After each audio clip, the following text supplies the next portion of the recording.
स्वागत है आपका ऑनलाइन क्लास में। आज केमिस्ट्री के दूसरे चैप्टर क्या हमारे आसपास के पदार्थ शुद्ध हैं का यह अंतिम एपिसोड है और इस एपिसोड के साथ ही ये चैप्टर भी समाप्त हो जाएगा। बाकी की पढ़ाई आप लोगों पे है, आपको कहाँ प्रॉब्लम है, क्या समझ में नहीं आ रहा है, किसी भी तरह की प्रॉब्लम को आप हमें बताएंगे, उसको भी सॉल्व किया जाएगा या उसके लिए यहाँ तक भी सुविधा है कि आपके लिए एक नया एपिसोड भी बना दिया जाएगा। हमें तत्व और यौगिक के बीच में जो अंतर था उस पर हम लोगों ने चर्चा किया था, लेकिन बहुत विस्तृत चर्चा नहीं हुई थी। आइए आज हम जानते हैं उसके एक फॉर्मल डिफरेंस, उसके अंतर पे बाय चार्ट सीखेंगे हम। एक तरफ तत्व है, एक तरफ यौगिक है, इसका अंतर जानना। पहला अंतर क्या है कि यह पदार्थ का मूल रूप है, यह पदार्थ का मूल रूप होता है, यानी कि बनाया गया नहीं है। कहने का मतलब कि लकड़ी मूल रूप होता है, लकड़ी से जो कुर्सी बना दिया गया वो उसका बनाया हुआ पदार्थ हो गया ना। कुछ नया चीज लग गया तो उसमें लोहा लगा, लकड़ी लगा, कुर्सी बना। तो यह पदार्थ का मूल रूप है जिसे रासायनिक प्रतिक्रिया द्वारा भी अन्य सरल पदार्थों में विभाजित नहीं किया जा सकता। यह पदार्थ का मूल रूप है, इसको भौतिक तो भौतिक छोड़ दीजिए, रासायनिक प्रक्रिया द्वारा भी इसको आप अलग अलग बांट नहीं सकते। जैसे अगर सोना है, सोना को गला दीजिए, उसमें करंट प्रवाहित कर दीजिए, सोना का सोना ही रहेगा। लोहा है, ऑक्सीजन है, चांदी है, कॉपर है, ये सब में आप कुछ भी कर दीजिए, किसी भी प्रक्रिया का यूज कर लीजिए, ये इसमें से कुछ नया पदार्थ बनने वाला नहीं है। गलेगा तो भी सोना ही रहेगा, ठोस रहेगा तो भी सोना ही रहेगा, अंतर नहीं आएगा। वही पदार्थ का मूल रूप होता है जिसको रासायनिक प्रतिक्रिया द्वारा भी हम बांट नहीं सकते हैं। यहाँ पे क्या कहा जा रहा है कि यह एक पदार्थ है जो रासायनिक रूप से दो या दो से अधिक तत्वों के नियत अनुपात में संयोग से बनता है। इसका उल्टा कहा जा रहा है कि जब ये बनता ही है दो चीजों को मिला करके, तो भौतिक विधि से हो ना हो, रासायनिक विधि से अलग तो हो ही जाएगा। इसमें अलग नहीं हो रहा था, लेकिन इसमें हमने क्या कहा कि ये दो चीजों से मिलकर बना ही होता है। तो जिस रासायनिक संयोग से बना है, फिर रासायनिक विघटन से हम इसको अलग अलग कर लेंगे। तो इसको सीधे तरीके से समझिए कि इसको किसी भी विधि द्वारा दो अलग अन्य पदार्थों में विभाजित नहीं किया जा सकता है और इसको किया जा सकता है। सेकंड नंबर डिफरेंस अंतर है कि यह एक ही प्रकार के परमाणुओं से बना होता है। यह एक ही प्रकार के परमाणुओं से बना होता है। सोना को जितना भी तोड़ दीजिए, छोटा परमाणु भी उसका होगा तो सोना ही का ही परमाणु कहलाएगा। तो उसमें एक तरह के परमाणु होते हैं, इसमें दो या दो से अधिक तरह के परमाणु होते हैं। जैसे एग्जांपल में आप देख लीजिए, पानी, हाइड्रोजन भी है, ऑक्सीजन भी है, कार्बन डाइऑक्साइड, कार्बन भी है, ऑक्सीजन भी है। ये दो या दो से अधिक विभिन्न तत्वों के परमाणुओं से बनता है या एक ही प्रकार के परमाणुओं से बनता है, या एक प्रकार के या दो से अधिक प्रकार के। आगे है कि यह परमाणुओं का बृहद संग्रह है या अणुओं का बृहद संग्रह है। सोना का सबसे छोटा से छोटा कण भी सोना ही कहलाता है, तो ये परमाणु है। वहीं पानी का सबसे छोटा कण H2O कहलाता है, ये अणु है। अणु परमाणुओं से मिलकर बना होता है तो इसको हम अणु कहते हैं। एक से अधिक परमाणु, चाहे वो एक तरह के रहें चाहे वो अलग अलग तरह के रहें, उसको हम अणु ही कहते हैं। जब अकेला सिंगल रहेगा उसको हम परमाणु कहते हैं। तो यह परमाणुओं का, यह एक ही प्रकार के परमाणु से बना होता है या एक से अधिक परमाणुओं से बना होता है। जैसे यह अकेला सोना है, इसमें हाइड्रोजन ऑक्सीजन दोनों है। यह परमाणुओं का बृहद संग्रह है या अणुओं का बृहद संग्रह है। परमाणु सामने दिख रहा, अकेला है तो परमाणु है, दो चीजों को मिल करके तो ये अणु है। तो ये परमाणु का बृहद संग्रह है या अणुओं का बृहद संग्रह है। तत्व का छोटा से छोटा कण जो होता है उसको हम परमाणु कहते हैं, और यौगिक का छोटा से छोटा जो कण होता है उसको हम अणु कहते हैं। आगे है कि यह प्रकृति में उपलब्ध है और कुछ कृत्रिम रूप से बनाए जाते हैं। यह प्रकृति में ऑलरेडी मिलता भी है और इसको हम बनाते भी हैं। कुछ चीजों को बनाते हैं, जैसे हमने आपको बताया था कि 114 तत्व हैं जो उसमें से 98 प्रकृति में आसानी से मिलते हैं और 92 और 22 जो हैं वो हम बनाते हैं। आगे इसमें क्या कह रहा है कि यह तो तत्वों को मिलाकर ही बनाया जाता है। वो कुछ प्रकृति में पहले से उपलब्ध है, यौगिक उपलब्ध नहीं है, यौगिक को बनाना पड़ता है, बनता है, दो चीजों को मिलकर के बनता है। आगे है कि अब तक ज्ञात तत्वों की कुल संख्या 114 है। अब तक जितना तत्व हम जान चुके हैं उनका संख्या 114 है। उसी 114 में से किसी मिलकर के ये अणु बनता है, यौगिक बनता है। तो यौगिकों की संख्या तो समझ लीजिए 25 लाख से भी ऊपर है। ये 114 है, ये 25 लाख से ऊपर है। तो तत्व और यौगिक के बीच में क्या अंतर था आप बहुत अच्छे तरीके से जान गए हैं। आगे हम लोग को एक और डिफरेंस पढ़ना है। इसमें से एक नज़र एग्जाम्पल भी डाल दीजिए, नीचे एग्जाम्पल दिया गया है कि इसका एग्जाम्पल हो गया हाइड्रोजन, ऑक्सीजन, सोना, चांदी, लोहा हो गया, तांबा हो गया, इसमें हो गया कार्बन डाइऑक्साइड, जल हो गया, चीनी हो गया, बेंजीन हो गया, ग्लूकोज हो गया, सोडियम क्लोराइड यानी कि साधारण नमक हो गया। अब हम लोग फिर फॉर्मली तरीके से यौगिक और मिश्रण के बीच का अंतर को जानेंगे।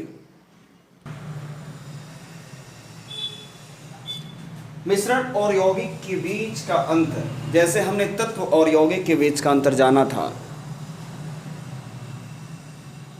उसी तरीके से मिश्रण और यौगिक के बीच का भी अंतर जानेंगे। सबसे बड़ा अंतर है कि हमने इस चैप्टर के स्टार्टिंग में ही आपको बताया था कि मिश्रण अशुद्ध पदार्थ है और यौगिक शुद्ध पदार्थों में आता है। एक समानता भी है कि यौगिक भी दो चीजों से मिलके बनता है, दो या दो से अधिक चीजों से, और मिश्रण भी दो या दो से अधिक चीजों से मिलके बनता है। फिर अंतर क्या है? मिलावट दोनों में। अंतर क्या है? इसमें कह रहा है कि दो या दो से अधिक पदार्थों को किसी भी अनुपात में मिला देने से मिश्रण बनता है। चीनी 1 किलो हो, पानी 2 किलो हो तो भी बनेगा घोल। चीनी 100 ग्राम हो और पानी 2.5 किलो हो तो भी बनेगा घोल, शरबत बनेगा, एक पतला बनेगा, एक गाढ़ा बनेगा। 1 किलो मिट्टी और 2 किलो बालू मिला दीजिए तो भी मिश्रण ही कहलाएगा, और 100 ग्राम बालू और 3 किलो मिट्टी मिला दीजिए तो भी मिश्रण ही कहलाएगा। लेकिन यौगिक कह रहा है कि दो या दो से अधिक पदार्थों के निश्चित अनुपात में रासायनिक संयोग से यौगिक बनता है। H2O लिखा गया है, इसका अनुपात होता है H2H के 2 परमाणु और ऑक्सीजन के 1 परमाणु जुटे हैं तो ही पानी बना है। अगर H के 1 परमाणु और O के 1 परमाणु अगर जुटेंगे तो पानी बनने की कोई गारंटी नहीं है। तो इसका अनुपात पहले से फिक्स है कि उस अनुपात में मिलेगा कि ये 3 हिस्सा वो 4 हिस्सा, या ये 1 हिस्सा वो 2 हिस्सा, तो ही ये बन पाएगा, नहीं तो यौगिक का बनना संभव नहीं। उसमें हमने क्या किया? किसी भी अनुपात में कोई कम कोई ज्यादा मिला दीजिए मिश्रण बनेगा। और यौगिक में हमने क्या कहा कि दो या दो से अधिक पदार्थों से अगर यौगिक बनाना है तो उसका अनुपात निश्चित होना चाहिए, हिस्सेदारी निश्चित होनी चाहिए और रासायनिक संयोग होगा तब यौगिक बनेगा। दूसरा कह रहा है कि मिश्रण में उसके अवयवों का गुण उपस्थित रहता है और इसमें उसके अवयवों का गुण उपस्थित नहीं रहता है। एग्जाम्पल से मैं आपको बता दूं कि चीनी और बालू को आपस में मिला दीजिए, चीनी और बालू को आपस में मिला दीजिए। पहले भी हम जान रहे थे कि बालू पानी में नहीं घुलता है, चीनी पानी में घुलता है। दोनों को मिला दीजिएगा, फिर भी पानी में घुलाइएगा तो वही स्थिति रहेगी, चीनी घुल जाएगा, बालू नहीं घुलेगा। अपना गुण घुलता नहीं है, जो पहले गुण था वही गुण अब भी रहेगा। लेकिन इसमें यौगिकों में जिन पदार्थों से मिलकर के यौगिक बनते हैं उनका गुण गायब हो जाता है। हाइड्रोजन और ऑक्सीजन से मिलकर बना है पानी। हाइड्रोजन हवा में उड़ता था, सबसे हल्का गैस था। ऑक्सीजन भी हवा में उड़ता था जिसको हम सांस लेते हैं। दोनों उड़ने वाला, और मिलने के बाद जब पानी बना तो पानी उड़ रहा था, पानी तो बहने लगा। तो इसमें क्या हुआ कि पुराने वाले जिन चीजों से मिलकर के यौगिक बनता है उसका गुण गायब हो जाता है, नया गुण आ जाता है, और इसमें पहले जो गुण था वो गुण अब भी रहेगा। आगे है कि मिश्रण के बनने में ऊष्मा का परिवर्तन आवश्यक होता है। 3 नंबर हम छोड़े, थोड़ा सा उसको देख लीजिएगा। इसकी अवयवों को सरल भौतिक विधियों द्वारा अलग किया जा सकता है। मिश्रण बनाया गया है तो फिर इसको अलग किया जा सकता है और आसान विधि से, भौतिक विधियों से अलग किया जा सकता है। जैसे चलनी से चाल कर, फटक कर, ओसाई कर, अपकेंद्रण से, वाष्पीकरण से, इन सब सामान्य विधियों द्वारा इसको अलग किया जा सकता है। लेकिन इनको हमेशा रासायनिक विधियों द्वारा ही अलग किया जाएगा। पानी को अगर तोड़ना हो तो इलेक्ट्रिसिटी चाहिए, वैद्युत अपघटन कराएंगे तो हाइड्रोजन और ऑक्सीजन अलग अलग होगा। आगे है कि इसके मिश्रण के बनने में ऊष्मा का परिवर्तन आवश्यक नहीं है। मिश्रण के बनने में ऊष्मा का परिवर्तन आवश्यक नहीं है। मिश्रण को बनाना है, बालू और चीनी को मिलाना है तो ना उसको गर्म करना पड़ेगा ना ही उसको ठंडा करना पड़ेगा, हो जाएगा, मिल जाएगा। लेकिन इसके बनने में ऊष्मा का परिवर्तन आवश्यक होता है, या तो गर्मी लिया जाता है या तो गर्मी छोड़ा जाता है। जब यौगिक बनेगा दोनों में से काम जरूर होगा, या तो उसमें गर्मी लिया जाएगा या तो उसमें से गर्मी छोड़ा जाएगा। लेकिन उसमें गर्मी न लिया गया न दिया गया, जरूरी नहीं है, कहीं कहीं लिया जाता है। मतलब जरूरी नहीं है कि लिया जाए, ऐसे भी मिश्रण बना सकते हैं। चीनी पानी को मिलाइए ना, गर्म करना जरूरी होता है? नहीं, बालू चीनी को मिलाइए ना, गर्म करना जरूरी होता है। मिट्टी पानी को मिलाइए, गर्म करना जरूरी होता है? नहीं, इसमें ना गर्म करना ना ठंडा करना जरूरी है, और इसमें जरूरी है गर्म या ठंडा होना जरूरी ही है। आगे है कि मिश्रण समांगी या विसमांगी हो सकते हैं। समांगी मैंने आपको बताया था कि चीनी पानी का घोल खूब अच्छे से घोल दिया गया, चीनी पानी में ठीक तरीके से मिल गया तो वो समांगी है। चीनी तुरंत डाले हैं, चीनी नीचे है पानी ऊपर, विसमांगी कह सकते हैं। विसमांगी का मतलब होता है कि हर एक साइड में अनुपात एक जैसा नहीं हो, मात्रा बराबर नहीं। और समांगी का मतलब होता है कि अच्छे तरीके से मिला हुआ, हर एक पार्ट में जितना चीनी है उतना ही पार्ट दूसरे पार्ट में रहेगा, मतलब एक अच्छी तरीके से मिला हुआ समांगी होता है। और जो अगर कम मिस मिला होता है उसको विषमांगी कहते हैं। तो मिश्रण समांगी भी हो सकता है, विषमांगी भी हो सकता है। आप देखते हैं गेहूं में भूसा अगर मिला होता है वो भी एक मिश्रण है। थोड़ा सा अगर सूप में लेकर चला दिया जाए तो ऊपर आ जाएगा भूसा, नीचे, तो उसको भी मिश्रण कहेंगे। जरूरी है चावल में जब कंकड़ पत्थर निकाल रहे हैं तो चारों साइड में कंकड़ पत्थर बराबर नहीं है कि हर एक 10 को चावल के दाने पे कंकड़, हर एक 20 को चावल के दाने पे कंकड़, ऐसा नहीं है। किसी साइड में ज्यादा कंकड़ है, किसी साइड में कम कंकड़ है। समांगी भी होता है, चीनी पानी का घोल बेहतर घोल दिया जाए तो, लेकिन यौगिक हमेशा समांगी होता है।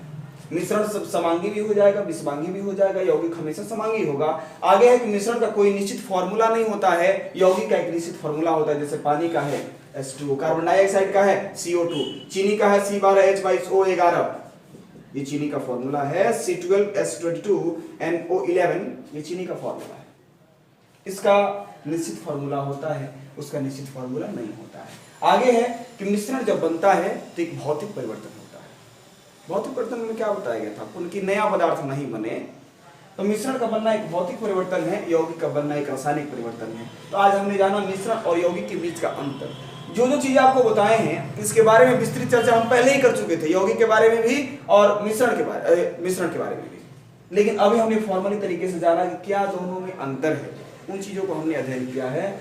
आगे आपको जो भी प्रॉब्लम हो आप बताएंगे, एक नया एपिसोड बना दिया जाएगा। नहीं तो हमारे ओर से अभी आज के लिए ये चैप्टर भी और ये एपिसोड भी फिनिश हो रहा है। अगले दिन अगला चैप्टर, नया एपिसोड होगा।